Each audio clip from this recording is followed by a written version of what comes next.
Okay, so just got to Karl's house. He just got off the dirt bike track. Gonna go talk to him, catch up. It's very exciting. It's got a nice place, but haven't seen him, never met him in person. Only talked to him. It's gonna be really cool. The man, the myth, the legend.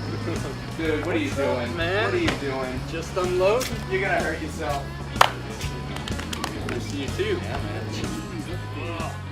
Okay, the day has finally come where we actually get to sit down with somebody who I can say is a legend in the G4 implant solution world, our awesome patient, Karl.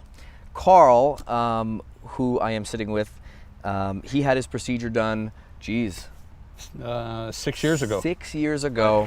Just to take you back, it was probably 3.5 years ago. I was going through the procedure, and I was going through the process of researching, and I came across Karl's video of him sitting in the truck. You guys have probably seen it, blue shirt, and I watched the whole thing. So I called the office, and that was the first contact I had with the office. And I said, "Can I get in touch with this guy, the truck driver, Karl? Because I mean, he seems like he's being as brutally honest as he could be." They gave me a cell phone number, obviously with the approval of Karl. I called him. I'll never forget that day because I was sitting in my car. Unemployed, thought the world was crumbling in on me, had all these insecurities. He answers the phone, just totally blew my mind because in the middle of him driving his truck, talking to me on his headset, I heard him eating. And I'll never forget sitting in my car just listening, baffled by the fact that he was eating a bag of potato chips while talking to me on the phone. And in hindsight, I'm like, wow, that's rude. But no, it was the best thing that ever happened because he was saying, sorry, dude, I'm snacking right now, but I'll talk to you. And he ate this bag of chips, and I hung up the phone with him after an awesome conversation about his experience. I hung up the phone with him, and I just started crying. Literally by myself in the car, and I was like, if this guy can eat potato chips, which is something I didn't eat for 8 years, I said, I'm going to get this done, and that was really my first, yes, I have to go to Vegas, I have to get this done. So I really owe a lot to you. So it's awesome to finally see you in person, but I don't think they've seen me too many times, so I think it's awesome to see you. How are you? Oh, I'm doing great. I'm doing great. Couldn't be better. Yeah, I guess to understand how I am right now, you actually have to understand how I was before I got this procedure done. Around 7 years ago, I decided to make this life change. And one of the things was my smile. I mean, my teeth were terrible. I mean, I ride dirt bikes for fun and enjoyment and racing, but after, and even during a race, your blood pressure gets so high that my teeth would hurt even while I was racing. I mean, it's kind of hard to explain unless you have that type of issue when your heart rate gets up to anaerobic plus, and then all the blood is up in your face and it's just like throbbing, and I'm like, man, I cannot live like this. At that point in time in my life, I was not rich. I mean, I had a $50 van that I would commute around with. I was working, moving furniture for a driver. I wasn't even driving the truck. I was actually going out and lumping the furniture, and for a daily amount. I was living in my buddy's garage, so I decided to change my life right at that point, and it had to start with my smile.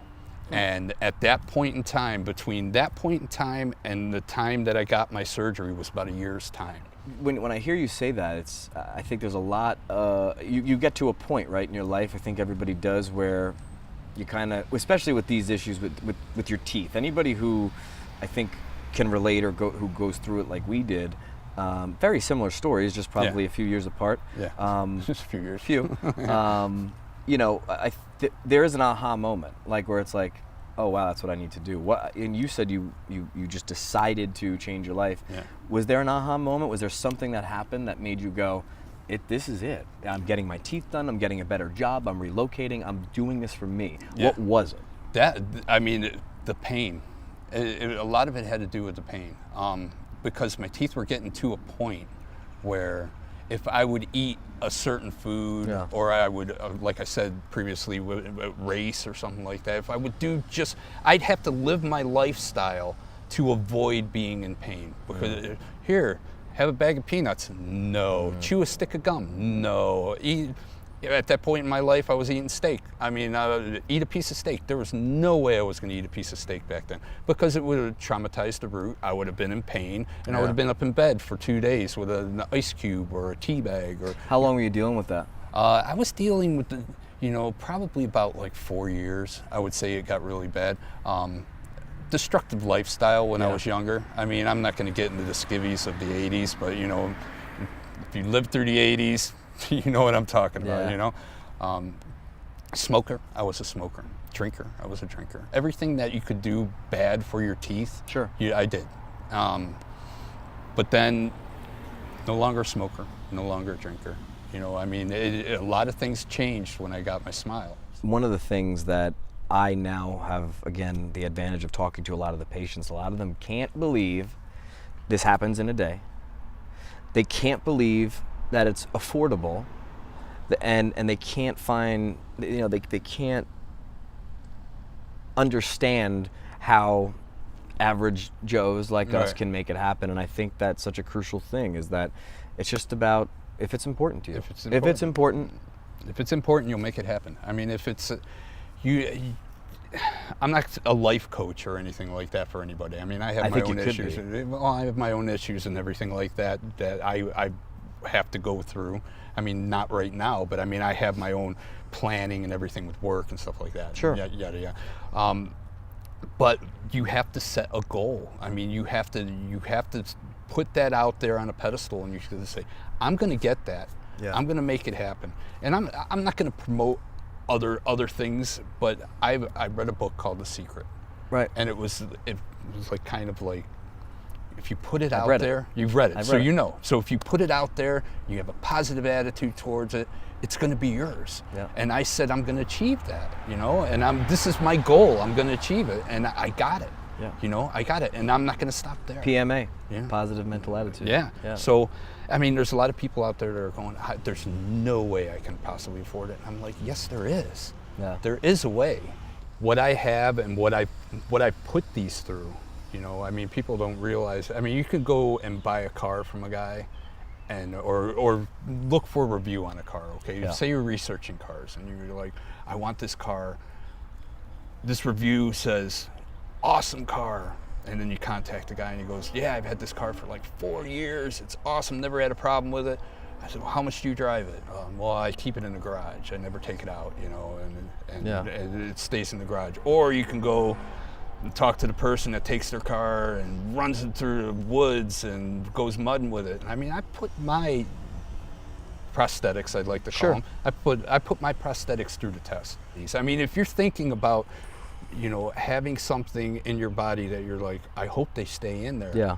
Believe me when I tell you the impacts that I've taken over the past 6 years, if they weren't durable, if they weren't bolted in, if they didn't take, I wouldn't be doing this video right now, because I mean, you got to stay 100% true. You're a good test of the strength, that's for sure. Yeah. Strength and look, and I do appreciate. I still think you're a little crazy for riding the way that you ride. Wow. But I think you need a little taste of the way I ride, is what I think.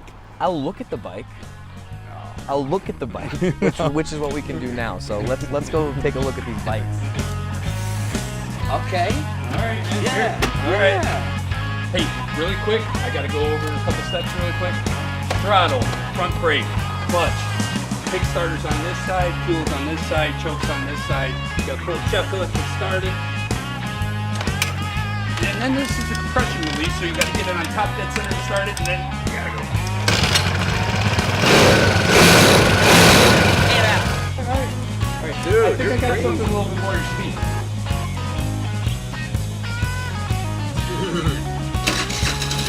Look at this! Throttle, Got it. rear brake, front brake. Done. I'm gonna jump on this one. Let's go for a little ride. Done. This I could do. The shelf, look, I can't do that. This is cool.